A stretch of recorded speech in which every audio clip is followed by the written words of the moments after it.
What's up? What's up? What's up? Something that I got some recent events that has occurred that I got to talk about. I got to share this story, and it has changed my opinion. Because used to, I never thought it was that big of a deal.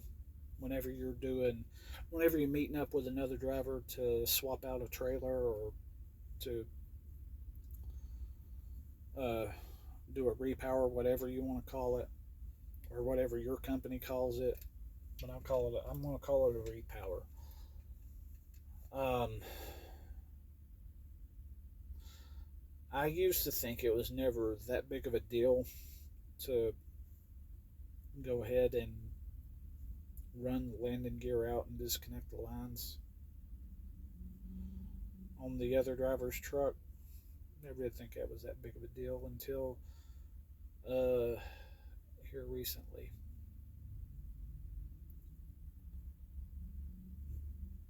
And because of this driver, I am now going to say it is completely inappropriate for a driver to touch another driver's equipment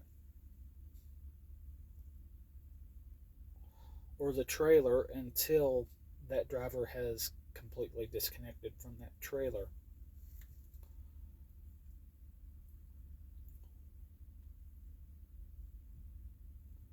I mean, it is completely inappropriate, and and there's a reason in that. Now, I'd say it's one thing if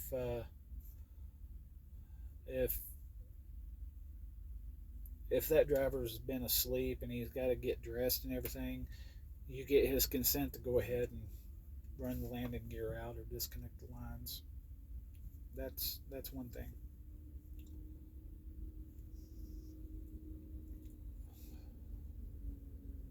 But no, this is what happened to me with this guy.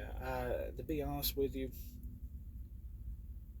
there's two possibilities on what was going through this guy's mind. Because I'm gonna tell you what he done. Um,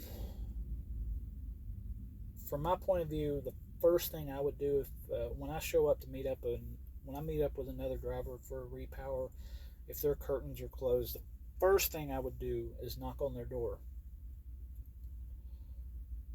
No, that was the last thing this guy done. Well, second to last thing. Um, but this guy, he before waking me up, he went ahead and completely disconnected from the trailer he brought. Went ahead and run my landing gear out and disconnected what he could of my lines. And he told me, "You forgot to set your trailer brakes."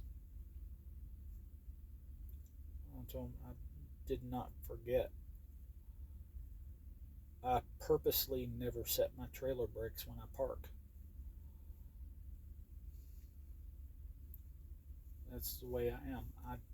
Don't I don't set my trailer brakes.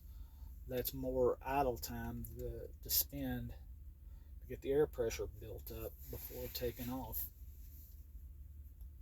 I'd just rather keep my pressure maintained while I'm parked." But now,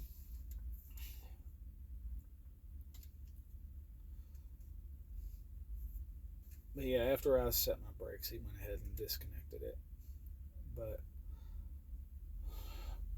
some things that he done wrong, because I don't have the spiral type of airlines like most drivers, especially most company drivers have.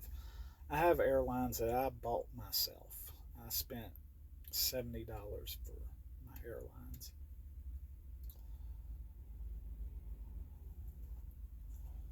Um, this guy,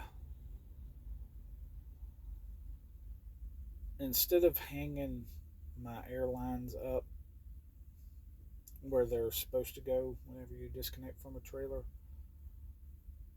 he just threw them down on the catwalk like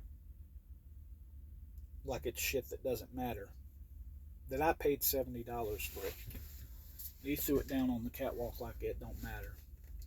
And then apparently, since he couldn't disconnect the red line, and I'll give him credit for having that much intelligence that he could tell that there was still air going through it before going ahead and disconnecting it. I'll give him credit for that much intelligence at least. But I'd say while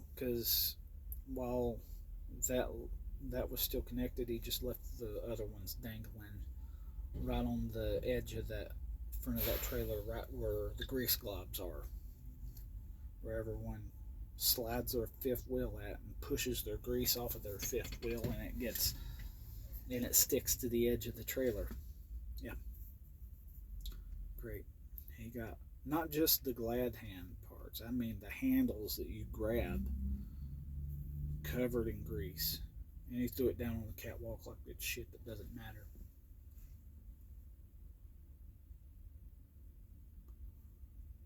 I'd say because of that shit, it is completely inappropriate for another driver to touch my equipment.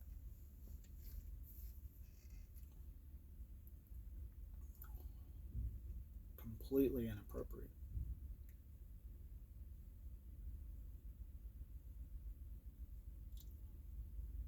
So, but I'd say there's two possibilities what was going through this guy's mind.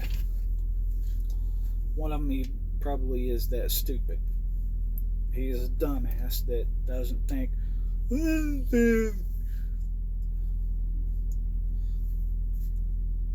grease doesn't matter, these air hoses don't matter, getting grease on it don't matter.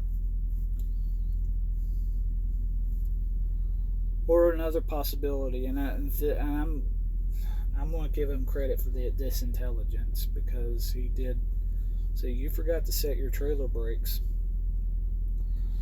I'm actually wondering if he thinks that I knew he was coming. But the reality, I had no clue. I heard nothing back. And this is the reason why I say, whenever you're doing a repower, regardless of your company or whatever, get that driver's contact information and call him or text him. See if you can get some type of response, because I knew nothing about the repower occurring until he woke me up after he's already messed with my shit. But I'm thinking that's another thing that probably went through his mind is, this piece of shit going to bed when he knows that I'm coming. I'll fix him. I'll fuck it. Those look expensive. I'm gonna grease the shit out of those and play it off like I'm stupid. I'm sorry. I never did think that grease would get to that. I'm sorry. Stupid son of a bitch. I'm sorry.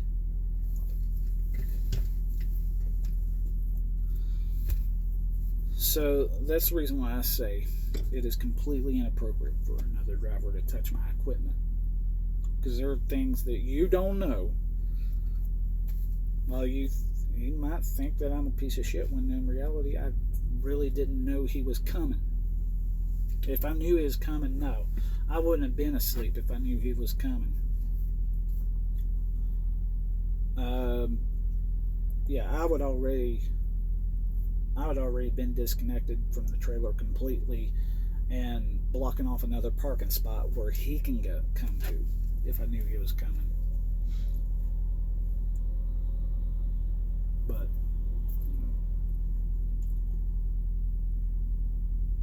But that's all I'm going to say on that one. I'm going to leave it at that. But thanks for hearing me out. Be safe out there. Don't touch other people's shit without their consent. And don't drink the fish tank cleaner. Thanks.